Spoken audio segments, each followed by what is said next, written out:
வணக்கம் நண்பர்களே, நான் உங்கள் புதுவை சுதாகர். இன்றைக்கி நம்ம காணொலியில் என்ன பார்க்க போகிறோம் அப்படின்னு பார்த்தோம்னா, இசிஜியை ஏன் நம்ம வந்து கிராஃப் பேப்பரில் ரெக்கார்ட் பண்ணுறோம்.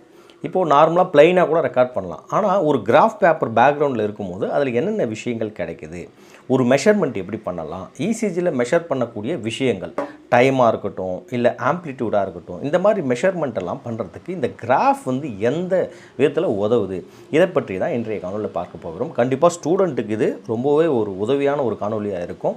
இந்த காணொலியோட முடிவில் நீங்கள் ஒரு வேவை வந்து எப்படி இசிஜியில் மெஷர் பண்ணலாம், அதே போல் ஒரு இன்டர்வல்னு சொல்கிறோம்ல, செக்மெண்ட், இன்டர்வல், இதெல்லாம் இசிஜியில் எப்படி மெஷர் பண்ணுறதுன்றது உங்களுக்கு கண்டிப்பாக புரியும். ஆகையால் இந்த வீடியோவை உங்கள் ஃப்ரெண்ட்ஸுக்கெலாம் ஷேர் பண்ணுங்கள், தொடர்ந்து வாட்ச் பண்ணுங்கள். இது நம்ம சேனல் புதுவை சுதாகர். நம்ம சேனல் உங்களுக்கு பிடிச்சிருந்ததுன்னா சப்ஸ்கிரைப் பண்ணி வச்சுக்கோங்க, உங்கள் நண்பர்களுக்கெலாம் ஷேர் பண்ணுங்கள்.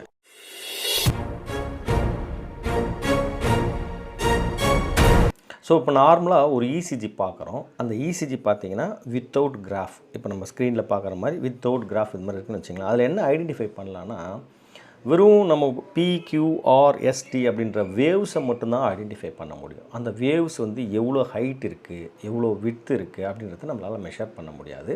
ஆனால் அதெல்லாம் மெஷர் பண்ணால் தான் நம்ம ஒரு கார்டியாக் சைக்கிளில் எந்தெந்த ஈவெண்ட், சப்போஸ் இப்போ ஏட்ரியல் டீபோலரைசேஷன் எப்போ நடக்குது, அப்புறம் ஏவி நோடோட டிலே எவ்வளோ நேரம் இருக்குது, அதுக்கப்புறம் வென்ட்ரிகுலர் ஆக்டிவேஷன் டைம் எவ்வளோ நேரம் இருக்குது, வென்ட்ரிகுலர் டீபோலரைசேஷன் எவ்வளோ நேரம் நடக்குது, அப்புறம் வென்ட்ரிகுலர் எவ்வளோ நேரம் ரிலாக்ஸ் ஆகுது அப்படின்றது எல்லாத்தையும் நம்ம மெஷர் பண்ணுறதுக்கு கண்டிப்பாக ஒரு ஹரிசாண்டலாவோ வெர்டிக்கலாவோ மெஷர் பண்ண வேண்டிய அவசியம் இருக்குன்னு சொல்லலாம்.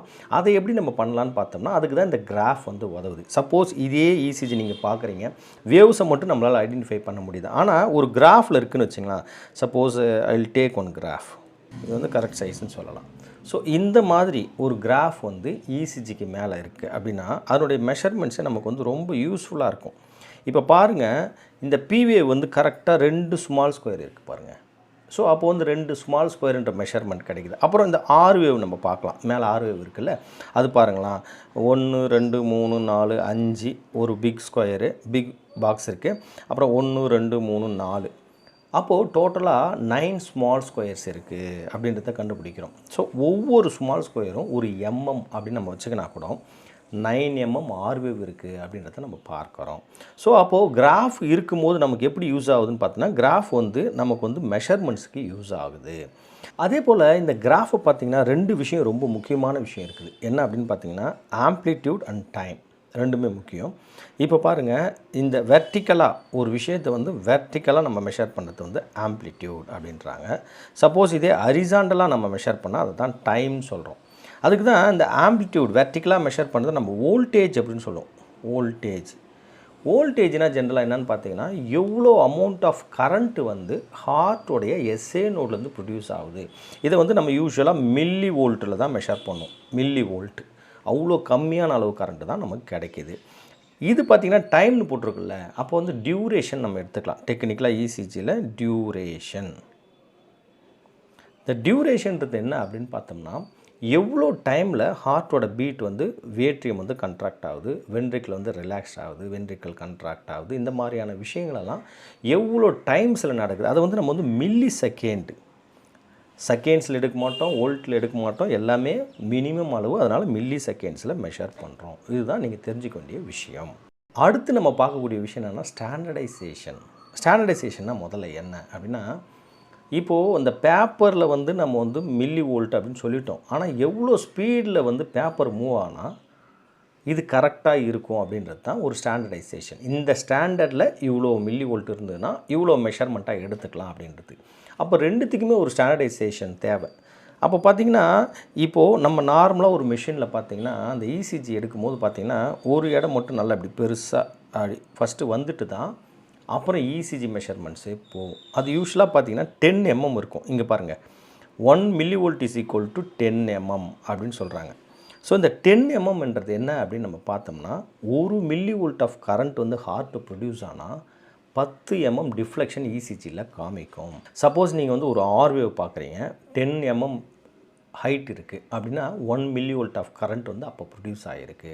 அப்போ பிவேவ்லாம் 3 mm இருக்குன்னா 0.3 mm 0.3 மில்லிவோல்ட் ஆஃப் கரண்ட் வந்து ப்ரொடியூஸ் ஆகிருக்குன்னு அப்படின்னு நம்ம எடுத்துக்கலாம்.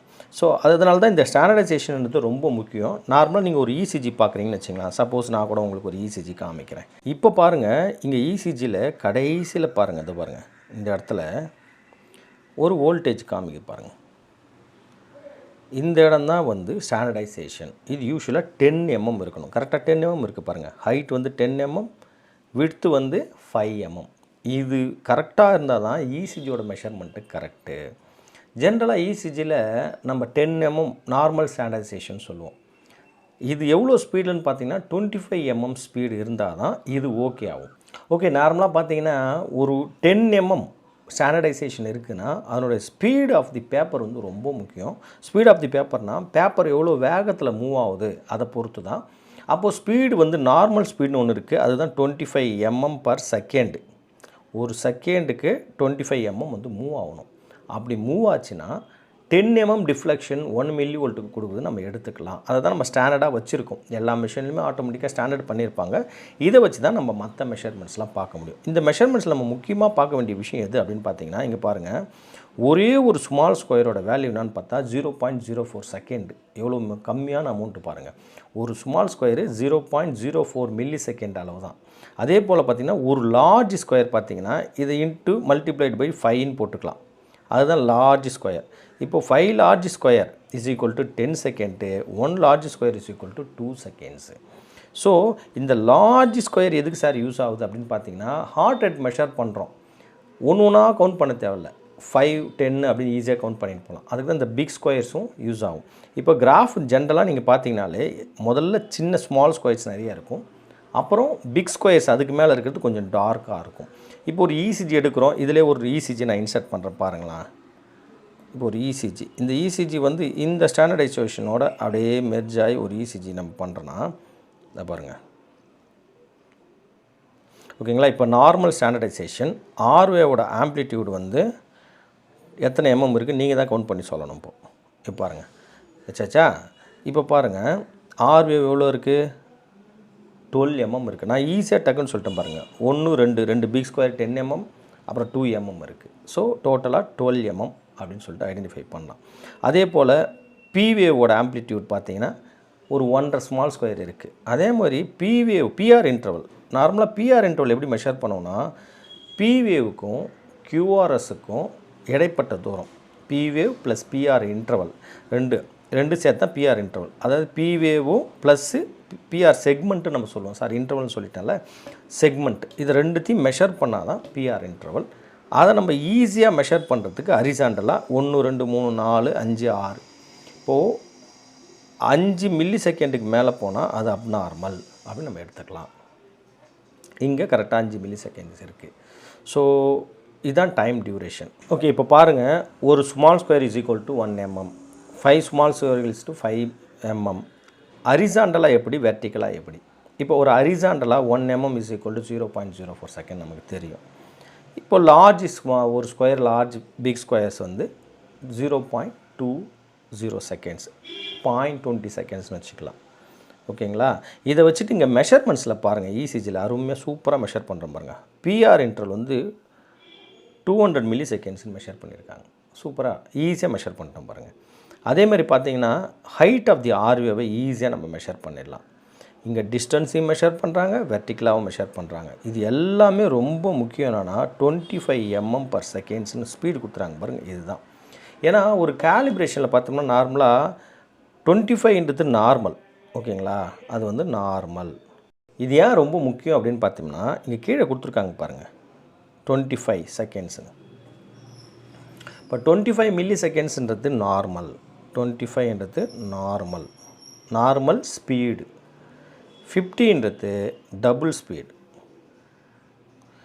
ஸ்பீட்லேயே எடுப்போம். சம்டைம் வந்து இந்த ஸ்பீடு இன்னும் குறைச்சி கூட எடுப்போம், 10 mm கூட எடுப்போம். சரிங்களா, 10 mm ஸ்பீடும் எடுப்போம். ஏன்னா ஹார்ட் ரேட் வந்து ரொம்ப பிராடிகார்டியாக வந்ததுன்னா 10 mm எடுப்போம், டேக்கிகார்டியாக வந்ததுன்னா டபுள் கூட எடுப்போம். அது தேவையான இடத்துல யூஸ் ஆகும். ஸோ அதனால் வெர்டிக்கலாக வோல்டேஜில் பார்க்குறோம், ஹரிசாண்டலாக டியூரேஷனில் பார்க்குறோம். கடைசியாக ஒரு முக்கியமான விஷயம், இந்த மாதிரியான மெஷர்மெண்ட்ஸ் பார்க்குறதுனால நமக்கு என்னென்ன விஷயங்கள் தெரியும் அப்படின்னு பார்த்தோம்னா, ஹார்ட் ரேட் நம்மளால் கண்டுபிடிக்க முடியும். கிராஃபில் இசிஜி எடுக்கிறதுனால ஹார்ட்டோட ரிதம் வந்து எப்படி இருக்குன்னு சொல்லிட்டு ஈஸியாக பார்க்கலாம். அதே போல் டியூரேஷன் ஆஃப் பிக்யூஆர்எஸ்டி, அதே போல் பார்த்திங்கன்னா கியூடி இன்டர்வல், இதுக்கெல்லாம் டியூரேஷன் நம்மளால் ஈஸியாக கண்டுபிடிக்க முடியும். அதே போல் கார்டியாக் என்லார்ஜ்மெண்ட்டு, சேம்பர் ஹைப்போட்ரோபி நம்ம சொல்லுவோம். அதில் பார்த்திங்கன்னா இந்த சேம்பர் ஹைப்போட்ரோபியில் ஆம்ப்ளிடியூட் ரொம்ப அதிகமாக இருக்கும். அதாவது சைஸ் ஆஃப் தி ஆர்வே வந்து ரொம்ப அதிகமாக இருக்கும். அதையும் நம்ம இதை வச்சு ஈஸியாக கண்டுபிடிக்கலாம். அதேமாரி ஹார்ட் அட்டாக் வரக்கூடிய பேஷண்ட், எலக்ட்ரோலைட் இம்பேலன்ஸ் ஆன இது எல்லாமே மெஷர் பண்ணுறதுக்கு இசிஜியை கிராஃபில் எடுத்தால் மட்டும்தான் பண்ண முடியும். அதனால் இசிஜி கிராஃபில் எடுக்கிறது ரொம்பவே முக்கியம்னு சொல்லலாம். ஓகே நண்பா, இன்றைக்கி இசிஜிலேருந்து என்னென்ன தெரிஞ்சுக்கணும், கிராஃப் எதற்கு அவசியம் அப்படின்றத பார்த்தோம். இப்போ பாருங்கள், இசிஜியில் without graph it is meaningless, first point.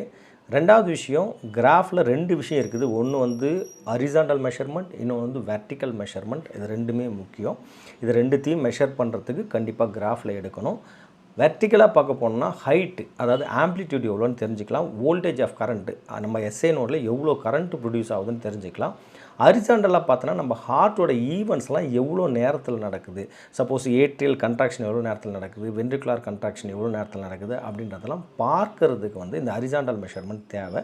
இதுதான் இசிஜி பேப்பர். இந்த இசிஜி பேப்பரை பற்றின ஒரு தெளிவான விளக்கம் இந்த வீடியோலேருந்து உங்களுக்கு கிடைச்சிருக்குன்ற நம்பிக்கையோடு மீண்டும் சந்திப்போம். நான் உங்கள் புதுவை சுதாகர். நன்றி, வணக்கம்.